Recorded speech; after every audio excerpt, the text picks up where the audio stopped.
అనేటువంటి దశకు మరి పవన్ కళ్యాణ్ గారు రావడం చాలా దురదృష్టకరమని మనం చేస్తున్నాం. అంతేకాదు నేను జాతీయ నాయకులతో చాలా తిట్లు తిన్నాను. బెటర్ మరి జాతీయ నాయకులు నువ్వేమో బీజేపీతో పొత్తులో ఉంటావు, చంద్రబాబుతో మాట్లాడతావు, చంద్రబాబు జైల్లో ఉంటే నేను జైల్లోకి వెళ్ళి పలకరిస్తావు, పలకరించి బయటకు వచ్చి నేను చంద్రబాబు కలిసే పోటీ చేస్తున్నావు అని అంటావు. ఒక పొత్తులో ఉంది, ఆ పొత్తులో ఉన్న పార్టీకి సమాచారం లేకోకుండా మరో పార్టీతో పొత్తులో మీరు వెళుతున్నప్పుడు ఖచ్చితంగా ఏ రాజకీయ పక్షమైనా, నైతిక విలువలు కలిగిన ఏ రాజకీయ పక్షమైనా, నైతిక విలువలు కలిగిన ఏ రాజకీయ నాయకుడైనా నువ్వు చేస్తున్నది తప్పు అని చివాట్లు పెడతారు. వాళ్ళు పెట్టేదేంటి, దారేవాళ్ళు కూడా చివాట్లు పెడతారు. ఏమైనా నీకు బుద్ధిలో బుద్ధి లేదా?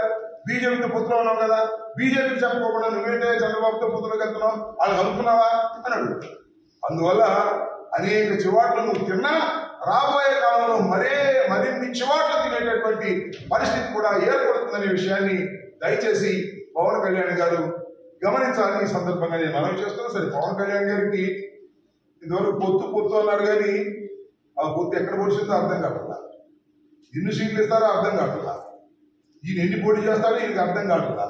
అక్కడక్కడ భీముడిలోనే పోటీ చేస్తాను అంటున్నా అంట. మరి నిజమో కాదో తెలియదు, అఫీషియల్ గా అనౌన్స్ చేయనటువంటి పరిస్థితి.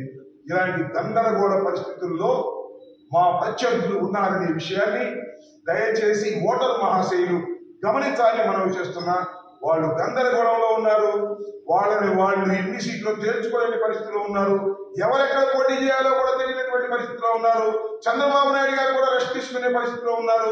కాబట్టి టోటల్ గా తెలుగుదేశమే రెస్ట్ తీసుకోవాల్సినటువంటి పరిస్థితి ఏర్పడుతుంది. దానితో పాటు పవన్ కళ్యాణ్ గారు కూడా రెస్ట్ తీసుకునే పరిస్థితికి వచ్చిందని ఈ సందర్భంగా నేను చెప్పదలుచుకున్నాను.